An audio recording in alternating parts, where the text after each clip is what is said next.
Okay, welcome to this little instructional video depicting, well, it's actually the HK-160, which, as you can see, is like a plastic and aluminium machine, and I don't think they make it anymore, but it also has a punch card, 18 hole punch card, and it's got a much simpler carriage. Anyway, I've lined up 50 needles, 25 needles either side of the bed.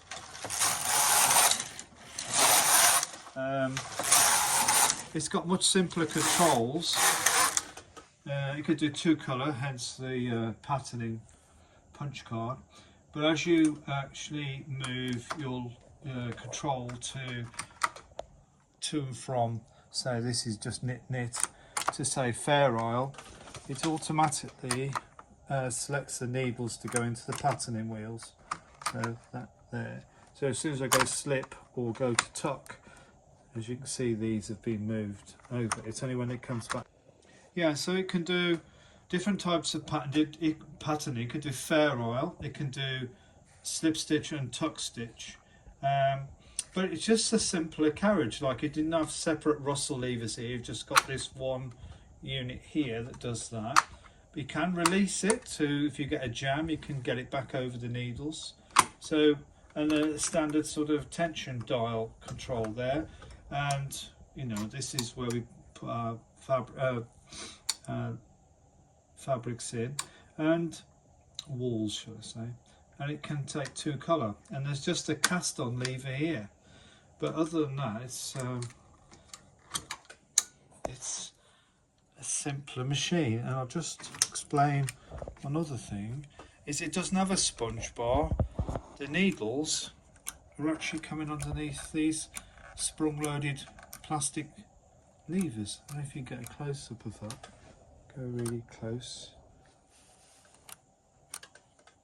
See the way they're held in there? That's in rest position, or non-knitting, that's the D position. So yeah, it doesn't have a sponge bar, so, and it's knit master, so fine machine really. Anyway, so I'm just going to show you a quick cast on. I think generally we have to work from left to right for some reason on the cast on. So I've basically got some yarn in there. This is probably 4-ply, and what we do is, before I do that, let me just get every other needle. So I've got 25 needles either side of the middle, like that. We set the tension dial to 7. It's quite a slack cast on. We put the into there. Then we have to make sure we're on. I think we put it onto this triangle, which is, this is the cast on thing. Then we're going to put it over the needles like that, and then we're going to bring it slowly across. Closed. That's good. Rustle lever's good. Okay, that's all good. And as you see, it's caught the it's cast on the fabric. Let me just do a couple of those, and then we'll put some weights on.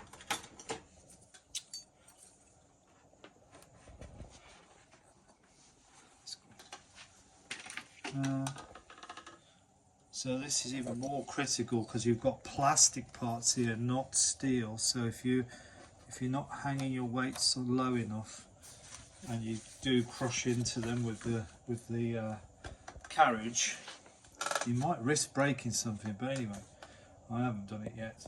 So we leave the tension on 7. We've done about 2 or 3 rows. In fact, what I could do is just, it has a row counter as well, which is great. So let's set it on to 3. I did 1, 2, that's 3. Right, now we can hang the weights on a bit easier. If they are hanging on, good. And now we're going to put the tension round about more like 4 for this fabric, for this wool.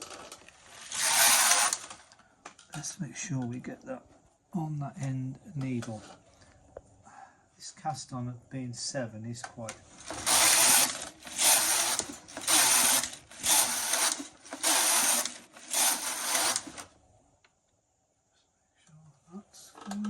okay. So it's a closed edge cast on. We've now gone to what would be a more typical tension for that, and I think for a bit of fun we just get a few more rows on, and then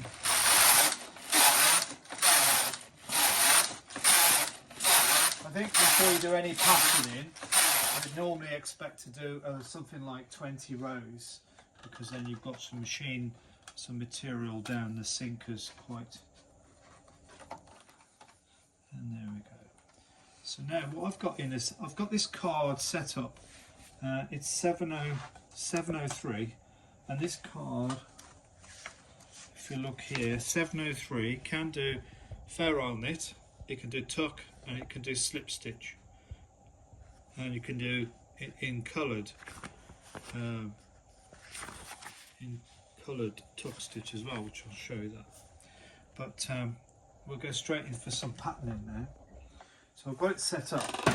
It's locked on row 1. So when I come back across it this time, I'm now going to release it, and I'm going to introduce my second colour. Just put a knot in the end, right into the feeder, and just hook it onto your G-clamp. Go into fair isle, and straight away the needle selections move back to make sure that it goes into the patterning wheel, and we should be ready to go. Except for we had a little,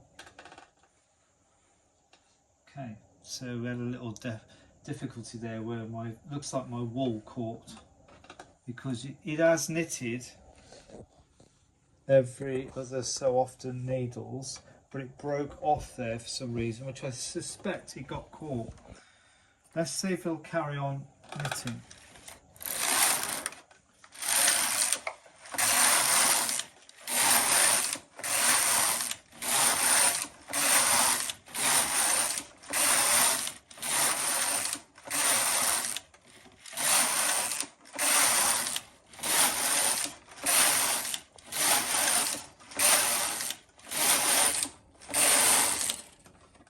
And the other thing I'm not doing is bringing out the edge needle.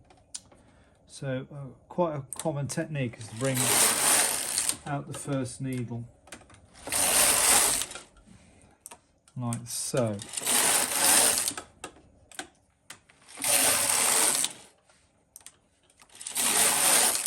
Oh, that's better now.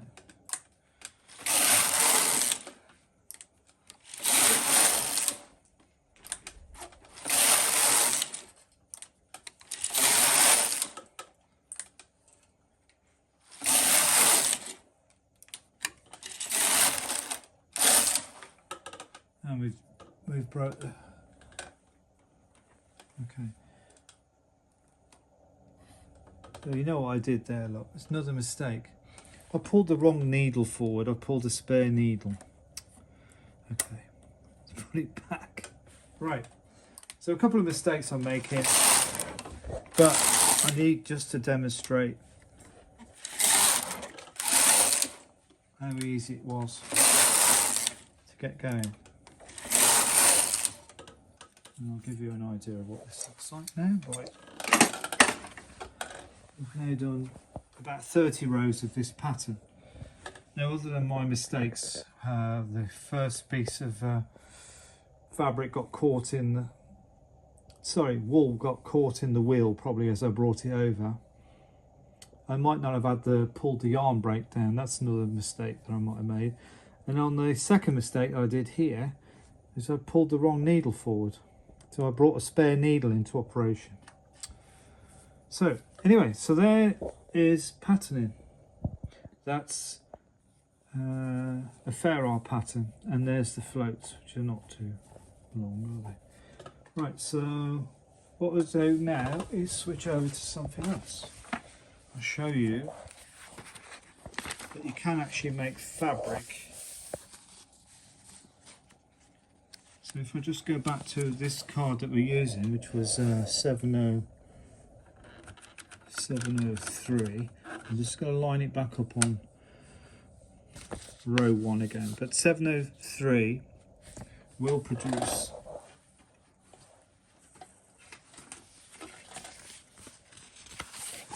703 is producing that diamond, which is there, and you can see the diamond on the fabric. But using the same card, we can produce this type of is that tuck stitch? That's tuck stitch. And if we do 2 colour tuck stitch, we can actually produce, sorry, that's 703. If we do 2 colour tuck stitch, we can actually generate that pattern, believe it or not, by alternating the colours, but you don't use 2 colours at once. So I'll show you. Actually, I think it'd be nice just to go straight into that. We'll do a couple of, we'll take the colour out and we'll do 2 rows of standard knit stitch. We'll just make sure we've got that round there. We're going to put that back to there. We're going to lock that on 1. We just need to get us a couple of rows of knit done. Just so that. So we've got our main colour in. We've done some just simple stockinette stitch to see the difference between this diamond pattern and this tuck stitch 2 colour pattern I'm going to do. So we're just coming back across here. We've now release that. We're now going to go into tuck stitch. I just need to check the pattern chart, what we have to follow, and it will show you for this 2 colour, the tuck and slip stitch in colours. And this is what we're doing. So whether we're doing a tuck stitch or a tuck stitch or a slip stitch, we basically alternate the colour, only the one colour in the feeder at one time, not like Fair Isle. So we're going to start off, I've just done the row across this way with the main colour in, and now I'm going to do 2 rows. I'm going to put it into tuck stitch, and now I'm going to do 2 rows with the same colour, and then I have to swap out the colour and put the B colour in, and then 2 rows, and every time I have to keep swapping the colour, and it sounds like a lot of work. Let's see how it goes. So we've got this colour in. We're going to pull this needle forward because I'm not really sure if I need to do that. Make sure my weights are up there good. And we release the card because the card needs to be moving. We're in tuck stitch mode. Colours in, make sure yarn break's good, and we're going to do 2 rows. 1, 2. Now I don't know if you can close up there. You may start to see more than one stitch on a needle. No, not to worry, you won't see it yet. So we've done the 2 colours. We've done the 2 rows of the 1 colour. I need to swap out the colour, so we have to bring the blue colour back around the base of the machine out of the way. Bring in the other colour. Bring the yarn break down. Bring the first needle forward. We don't change anything. Just make sure we haven't got too much. 1, 2. Take the colour out. Bring in the blue main colour back in. Make sure the white's gone around the machine. Pull down the yarn break. Needle forward. Make sure it doesn't go slack. And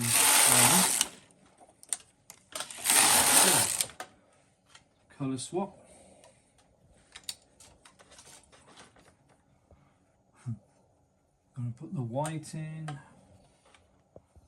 Put the blue around there. Make sure it doesn't get tight caught around the wheels. Needle forward. Pull down the yarn break. 1, 2, swap the colours, put the blue in, bring that around there, close that, bring that forward, tighten up the arm brake.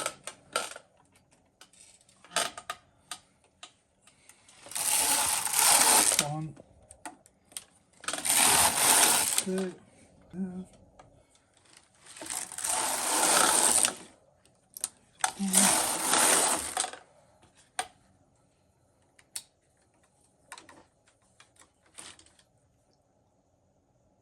I need to put blue in, so blue in, I've got a bit of a twist, I'll put the white around there,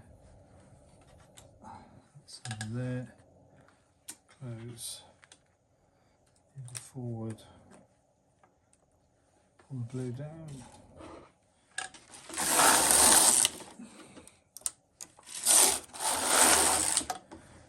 right, let's have another look.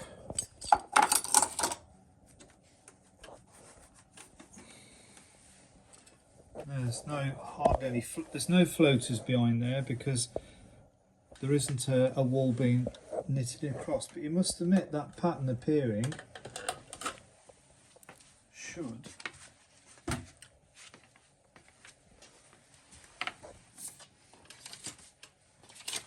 is starting to look like this one. It's got a white box with a blue splodge in it, and you'd have to agree that's exactly what's appearing. So it is fiddly to do it, but it's a patterning which doesn't have floats behind it, and with a bit of patience it can look rather fetching garment.